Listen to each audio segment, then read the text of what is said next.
ओम शांति। 21 नवंबर 2024 के ईश्वरीय महावाक्य। पहले एक नज़र मुरली के मुख्य पॉइंट पर। बाबा ने कहा, सर्व का सतगुरु एक ही है, वह टीचर बनाते हैं। तुम सबको टीच करके रास्ता बताते रहते हो। मन मना भव का पाप को याद करो तो तुम पवित्र बन जाएंगे। उठते बैठते चलते बाप को याद करो।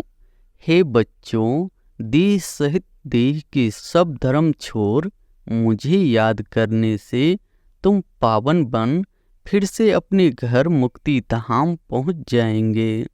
तुम अभी बाबा बाबा कहने लगे हो। बाप भी कहते हैं, इस याद की यात्रा से ही तुम्हारे पाप कटने हैं। बच्चे को बाप याद पड़ जाता है ना। बाप की आत्मा और हमारी आत्मा में और कोई फर्क है नहीं। वह भी बिंदी है, हम भी बिंदी है। यह ज्ञान और कोई को है नहीं, तुमको ही बाप ने बताया है। और फिर बाबा ने कहा, हम पहले ऐसे देवी देवता थे, अब जानवर से भी बदतर हो गए हैं। मुख्य तो हम अपनी आत्मा को भी भूले हुए हैं। गलानी करने से बाप से दूर होते जाते हैं, सीढ़ी नीचे उतरते गए हैं। ड्रामा प्लान अनुसार मूल बात हो जाती है बाप को याद करने की। बाप और कोई तकलीफ नहीं देते हैं, बस और कोई तरफ का विचार नहीं करना है। यह तो मोस्ट इजी है, बाप को याद करना है। याद क्यों करना पड़ता है? क्योंकि हमारे ऊपर जो पाप चढ़े हुए हैं वह इस याद से ही खत्म होंगे। 1 सेकंड में जीवन मुक्ति। जीवन मुक्ति का मदार पढ़ाई पर है और मुक्ति का मदार याद पर है। और फिर लास्ट में बाबा ने कहा, धंधा आदि जो तुम करते हो वह भी दिन रात याद रहता है ना। तो अब बाप यह रूहानी धंधा देते हैं, अपने को आत्मा समझ मुझे याद करो और 84 के चक्र को याद करो। हम पद्मा पदम साहूकार थे, बहुत पवित्र थे, बहुत सुखी थे। वहाँ झूठ पाप आदि कुछ होता नहीं। सारे विश्व पर तुम्हारी जीत थी। बाप तो एवर पूज्य है, वह कभी पुजारी होते नहीं। उनका धंधा है तुमको पुजारी से पूज्य बनाना। रावण का काम है तुमको पुजारी बनाना। बाप ने फरमान किया है, मुझे याद करो तो इतनी शक्ति मिलेगी। यह तुम्हारा धर्म बहुत सुख देने वाला है। बाप है सर्वशक्तिमान। और अब सुनते हैं महावाक्यों को विस्तार से। मुरली का सार है, मीठे बच्चे, तुम्हें अब टीचर बन सबको मन वशीकरण मंत्र सुनाना है। यह तुम सब बच्चों की ड्यूटी है। प्रश्न है, बाबा किन बच्चों का कुछ भी स्वीकार नहीं करते हैं? उत्तर है, जिन्हें अहंकार है, मैं इतना देता हूँ, मैं इतनी मदद कर सकता हूँ। बाबा उनका कुछ भी स्वीकार नहीं करते। बाबा कहते, मेरे हाथ में चाबी है, चाहे तो मैं किसी को गरीब बनाऊं, चाहे किसी को साहूकार बनाऊं। यह भी ड्रामा में राज्य है। जिन्हें आज अपनी साहूकारी का घमंड है, वह कल गरीब बन जाते और गरीब बच्चे बाप के कार्य में अपनी पाई पाई सफल कर साहूकार बन जाते हैं। ओम शांति। यह तो रूहानी बच्चे जानते हैं कि बाप आए हैं हमको नई दुनिया का वर्षा देने। यह तो बच्चों को पक्का है ना कि जितना हम बाप को याद करेंगे उतना पवित्र बनेंगे। जितना हम अच्छा टीचर बनेंगे उतना ऊंच पद पाएंगे। बाप तुम्हें टीचर के रूप में पढ़ाना सिखाते हैं, तुमको फिर औरों को सिखाना है। तुम पढ़ाने वाले टीचर जरूर बनते हो, बाकी तुम कोई का गुरु नहीं बन सकते हो, सिर्फ टीचर बन सकते हो। गुरु तो एक सद्गुरु ही है, वह सिखलाते हैं। सर्व का सद्गुरु एक ही है, वह टीचर बनाते हैं। तुम सबको टीच करके रास्ता बताते रहते हो, मन मना भव का। बाप ने तुम्हारे पर यह ड्यूटी रखी है कि मुझे याद करो और फिर टीचर भी बनो। तुम कोई को बाप का परिचय देते हो तो उनका भी फर्ज है बाप को याद करना। टीचर रूप में सृष्टि चक्र की नॉलेज देनी पड़ती है, बाप को जरूर याद करना पड़े। बाप की याद से ही पाप मिट जाने हैं। बच्चे जानते हैं हम पाप आत्मा है, इसलिए बाप सबको कहते हैं अपने को आत्मा समझ बाप को याद करो तो तुम्हारे पाप मिट जाएंगे। बाप ही पतित पावन है। युक्ति बताते हैं मीठे बच्चे, तुम्हारी आत्मा पतित बनी है, जिस कारण शरीर भी पतित बना है। पहले तुम पवित्र थे, अभी तुम अपवित्र बने हो। अब पतित से पावन होने की युक्ति तो बहुत सहज समझाते हैं। बाप को याद करो तो तुम पवित्र बन जाएंगे। उठते बैठते चलते बाप को याद करो। वो लोग गंगा स्नान करते हैं तो गंगा को याद करते हैं, समझते हैं वह पतित पावनी है। गंगा को याद करने से पावन बन जाना है, परंतु बाप कहते हैं कोई भी पावन बन नहीं सकते हैं। पानी से कैसे पावन बनेंगे? बाप कहते हैं मैं पतित पावन हूँ। हे बच्चों, देह सहित देह के सब धर्म छोड़ मुझे याद करने से तुम पावन बन फिर से अपने घर मुक्ति धाम पहुँच जाएंगे। सारा कल्प घर को भूले हो। बाप को सारा कल्प कोई जानता ही नहीं है। एक ही बार बाप खुद आकर अपना परिचय देते हैं। इस मुख द्वारा, इस मुख की कितनी महिमा है।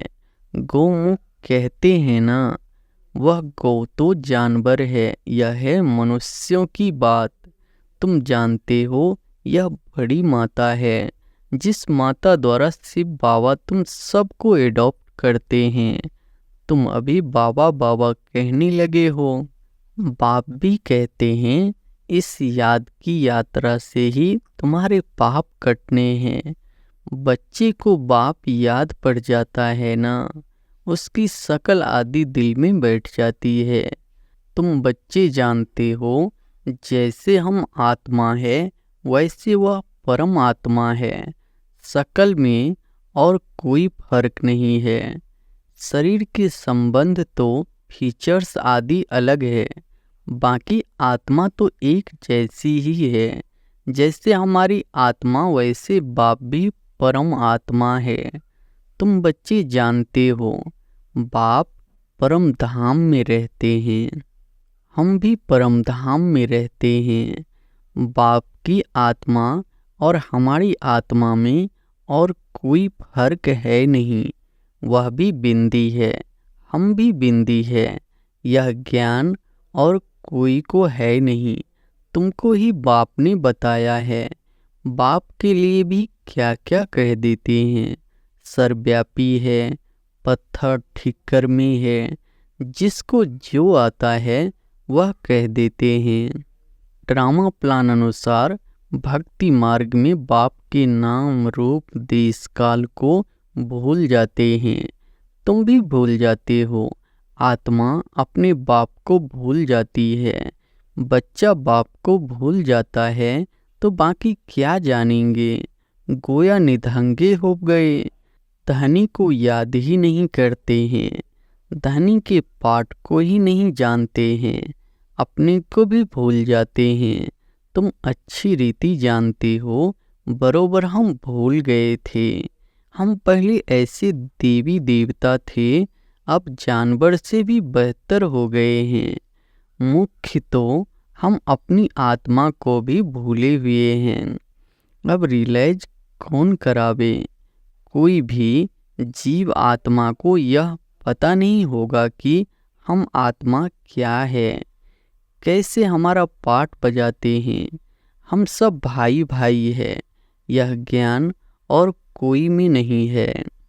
इस समय सारी सृष्टि ही तमो प्रधान बन चुकी है। ज्ञान नहीं है तुम्हारे में, अब ज्ञान है। बुद्धि में आया हम आत्मा इतना समय अपने बाप की ग्लानि करते आए हैं। ग्लानि करने से बाप से दूर होते जाते हैं, सीढ़ी नीचे उतरते गए हैं। ड्रामा प्लान अनुसार मूल बात हो जाती है बाप को याद करने की। बाप और कोई तकलीफ नहीं देते हैं बच्चों को, सिर्फ बाप को याद करने की तकलीफ है। बाप कभी बच्चों को कोई तकलीफ दे सकते हैं क्या? लॉ नहीं कहता। बाप कहते हैं मैं कोई भी तकलीफ नहीं देता हूँ। कुछ भी प्रश्न आदि पूछते हैं, कहता हूँ इन बातों में टाइम वेस्ट क्यों करते हो? बाप को याद करो, मैं आया ही हूँ तुमको ले जाने। इसलिए तुम बच्चों को याद की यात्रा से पावन बनना है। बस मैं ही पतित पावन बाप हूँ। बाप युक्ति बताते हैं, कहाँ भी जाओ बाप को याद करना है। 84 के चक्र का राज भी बाप ने समझा दिया है। अब अपनी जांच करनी है, कहाँ तक हम बाप को याद करते हैं, बस। और कोई तरफ का विचार नहीं करना है। यह तो मोस्ट इजी है, बाप को याद करना है। बच्चा थोड़ा बड़ा होता है तो ऑटोमेटिकली माँ बाप को याद करने लग पड़ता है। तुम भी समझो, हम आत्मा बाप के बच्चे हैं। याद क्यों करना पड़ता है? क्योंकि हमारे ऊपर जो पाप चढ़े हुए हैं वह इस याद से ही खत्म होंगे। इसलिए गायन भी है, 1 सेकंड में जीवन मुक्ति। जीवन मुक्ति का मदार पढ़ाई पर है और मुक्ति का मदार याद पर है। जितना तुम बाप को याद करेंगे और पढ़ाई पर ध्यान देंगे तो ऊंच नंबर में मर्तबा पाएंगे। धंधा आदि तो भल करते रहो, बाप कोई मना नहीं करते। धंधा आदि जो तुम करते हो वह भी दिन रात याद रहता है ना। तो अब बाप यह रूहानी धंधा देते हैं, अपने को आत्मा समझ मुझे याद करो और 84 के चक्र को याद करो। मुझे याद करने से ही तुम सतो प्रधान बनेंगे। यह भी समझते हो अभी पुराना चोला है, फिर सतो प्रधान नया चोला मिलेगा। अपने पास बुद्धि में तंत्र रखना है जिससे बहुत फायदा होना है। जैसे स्कूल में सब्जेक्ट तो बहुत होते हैं, फिर भी इंग्लिश पर मार्क अच्छी होती है क्योंकि इंग्लिश है मुख्य भाषा। उन्हों का पहले राज्य था, इसलिए वह जास्ती चलती है। अभी भी भारतवासी कर्जदार है, भले कोई कितने भी धनवान है, परंतु बुद्धि में यह तो है ना कि हमारे राज्य के जो हेड्स है वह कर्जदार है। गोया हम भारतवासी कर्जदार है। प्रजा जरूर कहेगी ना हम कर्जदार है, यह भी समझ चाहिए ना। जबकि तुम राजाई स्थापन कर रहे हो, तुम जानते हो हम सभी इन सब कर्जों से छूटकर साल्वेंट बनते हैं। फिर आधा क्लब हम कोई से भी कर्जा उठाने वाले नहीं हैं। कर्जदार पति दुनिया के मालिक है। अभी हम कर्जदार भी हैं, पति दुनिया के मालिक भी है। हमारा भारत ऐसा है, गाते हैं ना, तुम बच्चे जानते हो हम बहुत साहूकार थे, परिजादियाँ थे। यह याद रहता है, हम ऐसे विश्व के मालिक थे। अभी बिल्कुल कर्जदार और पतित बन पड़े हैं। यह खेल की रिजल्ट बाप बतला रहे हैं। रिजल्ट क्या हुई है, तुम बच्चों को स्मृति आई है। सतयुग में हम कितनी साहूकार थे, किसने तुमको साहूकार बनाया। बच्चे कहेंगे, बाबा आपने हमको कितना साहूकार बनाया था। एक बाप ही साहूकार बनाने वाला है। दुनिया इन बातों को नहीं जानती। लाखों वर्ष कह देने से सब भूल गए हैं, कुछ नहीं जानते हैं। तुम अभी सब कुछ जान गए हो। हम पद्मा पदम साहूकार थे, बहुत पवित्र थे, बहुत सुखी थे। वहाँ झूठ पाप आदि कुछ होता नहीं। सारे विश्व पर तुम्हारी जीत थी। गायन भी है, सिर्फ बाबा आप जो देते हो वह और कोई दे नहीं सकता। कोई की ताकत नहीं जो आधा कल्प का सुख दे सके। बाप कहते हैं, भक्ति मार्ग में भी तुमको बहुत सुख अथाह धन रहता है। कितने हीरे जवाहर थे जो फिर पिछाड़ी वालों के हाथ में आते हैं। अभी तो वह चीज ही देखने में नहीं आती है। तुम फर्क देखते हो ना। तुम ही पूज्य देवी देवता थे, फिर तुम ही पुजारी बने हो। आपे ही पूज्य, आपे ही पुजारी। बाप कोई पुजारी नहीं बनते हैं, परंतु पुजारी दुनिया में तो आते हैं ना। बाप तो एवर पूज्य है, वह कभी पुजारी होते नहीं। उनका धंधा है तुमको पुजारी से पूज्य बनाना। रावण का काम है तुमको पुजारी बनाना। यह दुनिया में किसको पता नहीं है। तुम भी भूल जाते हो। रोज रोज बाप समझाते रहते हैं। बाप के हाथ में है, किसको चाहे साहूकार बनावे चाहे गरीब बनाए। बाप कहते हैं, जो साहूकार है उन्हों को गरीब जरूर बनना है, बनेंगे ही। उन्हों का पाठ ऐसा है, वह कभी ठहर नहीं सके। धनवान को अहंकार भी बहुत रहता है ना, मैं फलाना हूँ, यह हमको है। घमंड तोड़ने के लिए बाबा कहते हैं, यह जब आएंगे देने के लिए तो बाबा कहेंगे दरकार नहीं है, यह अपने पास रखो।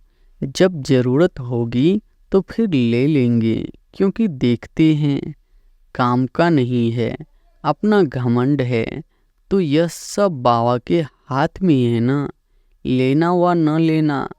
बाबा पैसे क्या करेंगे, दरकार नहीं। यह तो तुम बच्चों के लिए मकान बन रहे हैं।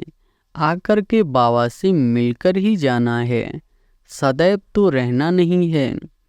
पैसे की क्या दरकार रहेगी। कोई लश्कर व तोपे आदि तो नहीं चाहिए। तुम विश्व के मालिक बनते हो, अभी युद्ध के मैदान में हो। तुम और कुछ भी नहीं करते हो सिवाय बाप को याद करने के। बाप ने फरमान किया है, मुझे याद करो तो इतनी शक्ति मिलेगी। यह तुम्हारा धर्म बहुत सुख देने वाला है। बाप है सर्वशक्तिमान, तुम उनके बनते हो। सारा मदार याद की यात्रा पर है। यहाँ तुम सुनते हो, फिर उस पर मंथन चलता है। जैसे गाय खाना खाकर फिर उगाड़ती है, मुख चलाती ही रहता है। तुम बच्चों को भी कहते हैं, ज्ञान की बातों पर खूब विचार करो। बाबा से हम क्या पूछें। बाप तो कहते हैं, मन मना भव, जिससे ही तुम सतो प्रधान बनते हो। यह एम ऑब्जेक्ट सामने है, तुम जानते हो सर्वगुण संपन्न 16 कला संपन्न बनना है। यह ऑटोमेटिकली अंदर में आना चाहिए। कोई की गलानी व पाप कर्म आदि कुछ भी न हो। कोई भी तुमको उल्टा कर्म नहीं करना चाहिए। नंबर 1 है, यह देवी देवताएं पुरुषार्थ से ऊंच पद पाया है ना, उन्हों के लिए गाया जाता है अहिंसा परमो देवी देवता धर्म। किसको मारना यह हिंसा हुई ना। बाप समझाते हैं तो फिर बच्चों को अंतर्मुख हो अपने को देखना है। हम कैसे बने हैं, बाबा को हम याद करते हैं। कितना समय हम याद करते हैं, इतनी दिल लग जाए जो यह याद कभी भूले ही नहीं। अब बेहद का बाप कहते हैं, तुम आत्माएं मेरी संतान हो, सो भी तुम अनादि संतान हो। वह जो आशिक मासुक होते हैं, उन्हों की है जिस्मानी याद। जैसे साक्षात्कार होता है फिर गुम हो जाते हैं, वैसे वह भी सामने आ जाते हैं। उस खुशी में ही खाते पीते याद करते रहते हैं। तुम्हारे इस याद में तो बहुत बल है। एक बाप को ही याद करते रहेंगे और तुमको फिर अपना भविष्य याद आएगा। विनाश का साक्षात्कार भी होगा। आगे चल जल्दी जल्दी विनाश का साक्षात्कार होगा। फिर तुम कह सकेंगे कि अभी विनाश होना है। बाप को याद करो। बाबा ने यह सब कुछ छोड़ दिया ना, कुछ भी पिछाड़ी में याद ना आए। अभी तो हम अपनी राजधानी में चले, नई दुनिया में जरूर जाना है। योग बल से सब पापों को भस्म करना है। इसमें ही बड़ी मेहनत करनी है। घड़ी घड़ी बाप को भूल जाते हैं, क्योंकि यह बड़ी महीन चीज है। मिसाल जो देते हैं सर्प का, भरमड़ी का, वह सब इस समय के हैं। भरमड़ी कमाल करती है ना, उनसे तुम्हारी कमाल जाती है। बाबा लिखते हैं ना, ज्ञान की भों करते रहो, आखिर जाग पड़ेंगे। जाएंगे कहाँ, तुम्हारे पास ही आते जाएंगे। ईड होते जाएंगे, तुम्हारा नामाचार होता जाएगा। अभी तो तुम थोड़े हो ना। अच्छा, मीठे मीठे सिकिलधे बच्चों प्रति माता पिता बाप दादा का याद प्यार और गुड मॉर्निंग। रूहानी बाप की रूहानी बच्चों को नमस्ते। धारणा के लिए मुख्य सार पहली पॉइंट है, ज्ञान का खूब विचार सागर मंथन करना है। जो सुना है उसे उगारना है। अंतर्मुख हो देखना है कि बाप से ऐसी दिल लगी हुई है जो वह कभी भूले ही नहीं। दूसरी पॉइंट है, कोई भी प्रश्न आदि पूछने में अपना टाइम वेस्ट न कर याद की यात्रा से स्वयं को पावन बनाना है। अंत समय में एक बाप की याद के सिवाय और कोई भी विचार न आए। यह अभ्यास अभी से करना है। वरदान है, दृढ़ संकल्प रूपी व्रत द्वारा वृत्तियों का परिवर्तन करने वाले महान आत्मा भव। दृढ़ संकल्प रूपी व्रत द्वारा वृत्तियों का परिवर्तन करने वाले महान आत्मा भव। महान बनने का मुख्य आधार है पवित्रता। इस पवित्रता के व्रत को प्रतिज्ञा के रूप में धारण करना अर्थात महान आत्मा बनना। कोई भी दृढ़ संकल्प रूपी व्रत वृत्ति को बदल देता है। पवित्रता का व्रत लेना अर्थात अपनी वृत्ति को श्रेष्ठ बनाना। व्रत रखना अर्थात स्थूल रीति से परहेज करना। मन में पक्का संकल्प लेना तो पावन बनने का व्रत लिया और हम आत्मा भाई भाई है। यह ब्रदरहुड की वृत्ति बनाई। इसी वृत्ति से ब्राह्मण महान आत्मा बन गए। स्लोगन है, व्यर्थ से बचना है तो मुख पर दृढ़ संकल्प का बटन लगा दो। व्यर्थ से बचना है तो मुख पर दृढ़ संकल्प का बटन लगा दो। अच्छा, ओम शांति।